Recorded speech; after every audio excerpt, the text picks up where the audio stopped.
Hey guys, Mike here, and in this video I'm going to create a tier list for all the emblems in Fire Emblem Engage. So let's just get right into it. Actually a little bit background. So I'm on chapter 24 of Maddening, so I'm almost done with the game on Maddening. So I've used all of the emblems pretty extensively, so I think I know what I'm talking about here. But maybe you'll agree or disagree, but this is just my experience and my opinion, and I'd like to know your comments in the, your opinions in the comments as well. But let's get right into it. So I think we'll start with Marth. Marth, I think, is A tier, either A or B tier. I mean, Lodestar Rush is just so reliable for damage. You just equip a really heavy weapon and just fire off Lodestar Rush, and it's just very simple, straightforward. I can see people putting him in B tier. I'll just put him at A tier just because in the beginning of the game it's just so reliable just to get that 100% hit and just a fat, juicy hit on the bosses. So I think he's A tier. I might move him down. He's either A or B tier. He's kind of in between in my opinion, but I'll leave him at A tier. Originally I thought he was really good, but the other emblems kind of started to outshine him. But he's just reliable in the beginning, and I'll just leave him at A tier. Alright, the next person is Sigurd. Sigurd, I think is very situational, because, you know, the whole thing for Sigurd is you get like 13, 15 move, or, you know, you can pick off enemies. That's a nice way to pick off enemies. Overdrive, or I like to call it overdrive. I don't know why they call it override. That's so weird. Override is a pretty nice ability, but you know, it's very situational. You really want to, if you see a group of 3 or 4 units, then obviously you're going to do overdrive. You can use magical weapons if they're armors. That way your overdrive will actually do damage on them. One thing I like to do is put the Levin sword on Marin and give her Sigurd, and if there's a bunch of armor standing in the way, then I'll just use the Levin sword with overdrive with Marin. And it can work with any unit with a magical weapon, basically. But the Levin sword's a pretty good candidate. Sigurd, he's very useful when, like, you need him, but he's not useful all the time, in my opinion. So I mean, he does give your units canter early, which is really useful, especially when you don't have SP. But I think towards the end of the game, he starts to fall off a little. I mean, he's nice to have. Don't get me wrong, he's nice to have. Like, all of these emblems are nice to have. It's just free power in the game, but I'm just kind of comparing them. I would give him,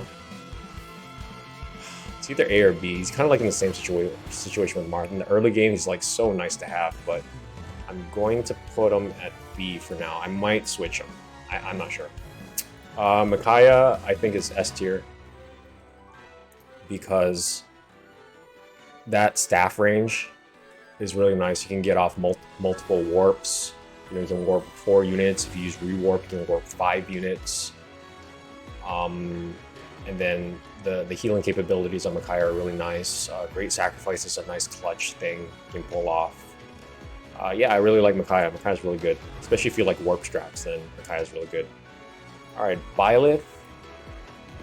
Byleth is S tier. I know a lot of people will put him in S tier just because of Great Dance or Goddess Dance, and can dance up to 4. The thing I don't like about Byleth is that I mean, Goddess Dance with 4, but it's not like you're gonna use that multiple times per map. I mean, maybe you can sort of create situations where you can use it multiple times per map, where like you have favorite food on a unit, and then you can, you know, eat food and then gain your engage with Byleth right away, so you can use Goddess Dance again. But I kind of want to restrain from making conditionals where I'm saying, okay, this emblem is good because you could do this. Because yeah, you can make any emblem strong if you set up your characters right. You assign certain skills or certain weapons, or just you set up your character right to make them good. But I just kind of want to rate them out of the box, like just out of the box. So I still think Goddess Dance is very good. I don't think it's like super OP because, right, like I said, if you're going to recharge your emblem, you know, you're constantly waiting for that Goddess Dance, basically. And, you know, if you're dancing, you can't really instruct luck. I mean, Instruct luck and speed. Instruct speed is definitely good. Don't get me wrong. It's definitely good. But I don't know. You're really going to use Byleth for Goddess Dance. And I don't think Byleth is the best emblem. He's definitely S tier. Maybe I can see A tier for some people. So I'll keep him at S tier for now. But I don't think he's the best. Roy, my boy, is not good. Just Blazing, what's it called? Blazing Lance Reaver. I have Blazing Lion, right? That's hits 3x1 area, and then leaves fire. The fire is nice for slowing enemies, like if they're advancing on you. Roy, I mean, I guess Roy is more like a defensive. You can think of it as a defensive unit.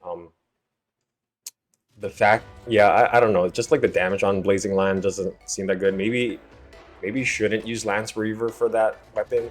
For that skill, maybe you should just use a forged weapon, a forged sword. I think you can only use swords to use that ability. I don't know. He's just been very underwhelming. Holdout, granted, is nice, but it's like if you're killing if you have so much other power at your disposal, are you really going to be using Holdout? I mean, Holdout can be pretty clutch, but then you just have to plan who you're going to put Holdout on and save that. And so it's just, I don't know, it's just very situational. What else does he have? I don't know. And nothing to really write home about for Roy, so I'm going to put him in C tier, I guess, for now. Leaf is another C tier. Unfortunately, quadruple hit. I was like trying to figure out, like, how do you do damage with quadruple hit? Like, is it just to break enemies? Because you can't pick a weapon to use quadruple hit with. You have to just use quadruple hit, and it's like a fixed damage, and always the damage is so pitiful on quadruple hit. So I'm guessing they wanted you to use it to break enemies, but the thing is, like, if you're already playing pretty decently, like getting a free break, there's so many other ways to break enemies, like just playing good. Not playing like an idiot, just using like the weapon triangle is a nice way to break enemies. Break stabs are a nice way to break enemies.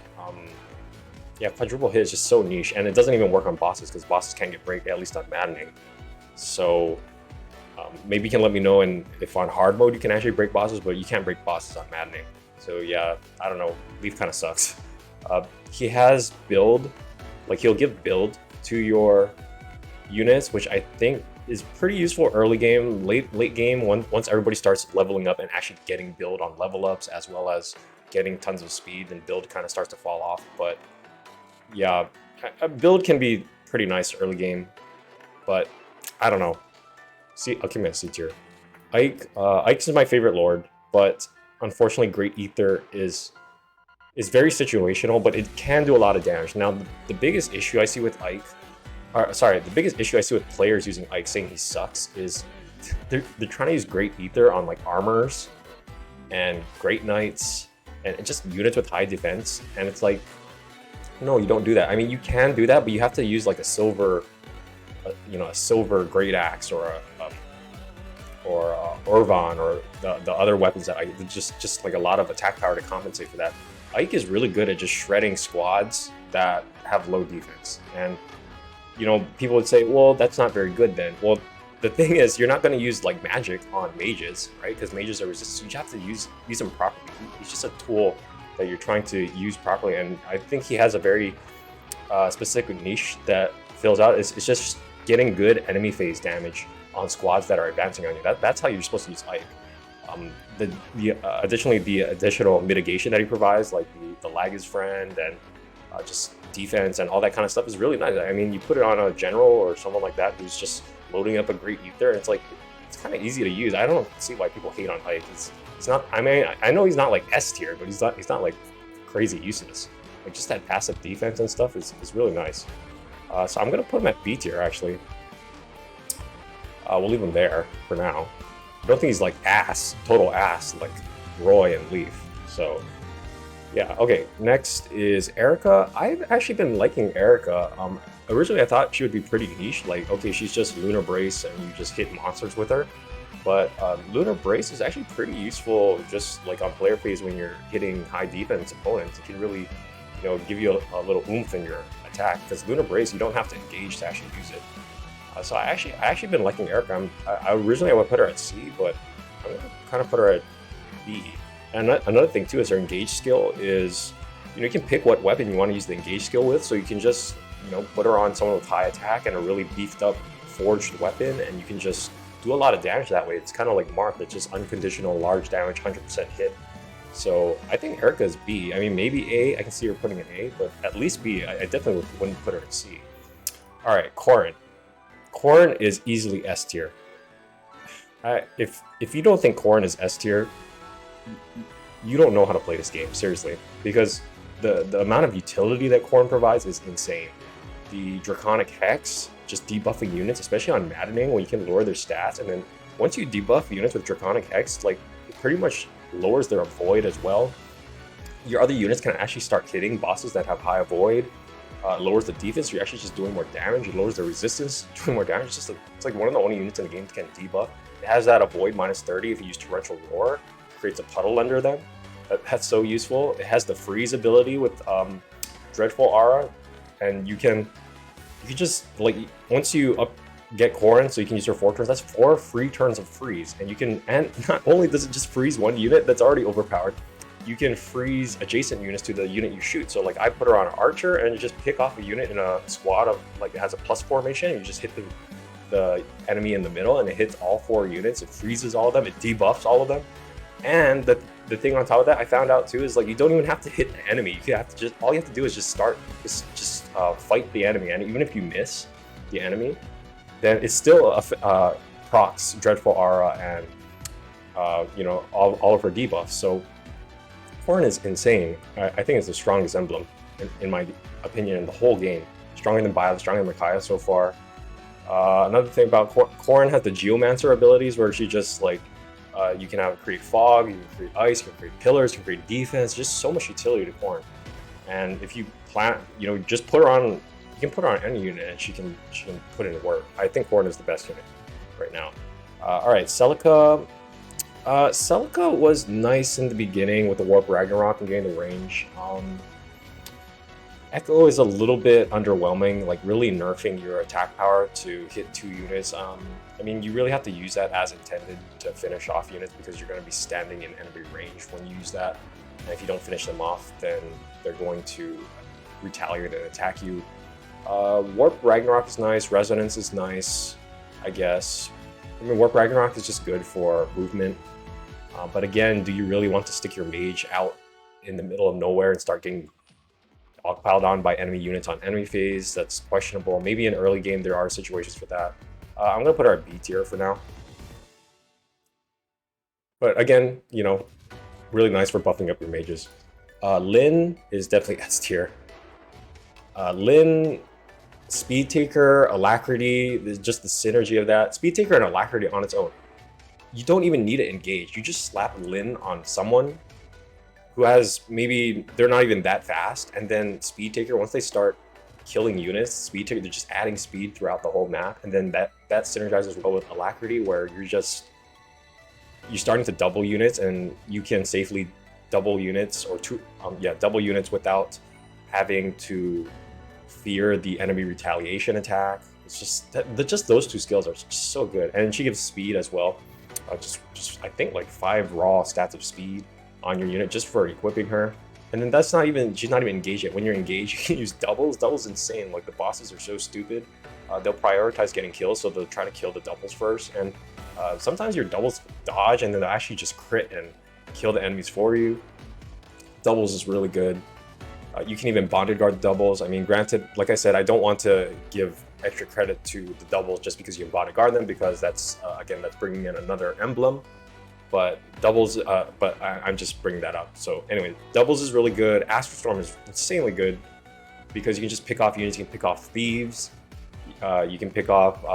You pretty much can't pick off armors. Anyone with high defense armors, Great Knights, you can't really pick them off. But just picking off problematic units like thieves, so you can relax and play the map more slowly and more at your pace, so you're not rushing to get the houses. That's really nice. You can pick off mages that are a problem, like Thoron mages. Thoron mages are a bitch to deal with sometimes, so just pick them off and get them off the map early. You can pick off healers and staff users that are free staff users, or silent staff users that are going to be annoying. That's a really nice way to pick them off. You can pick off meteor units, enemies with siege tomes.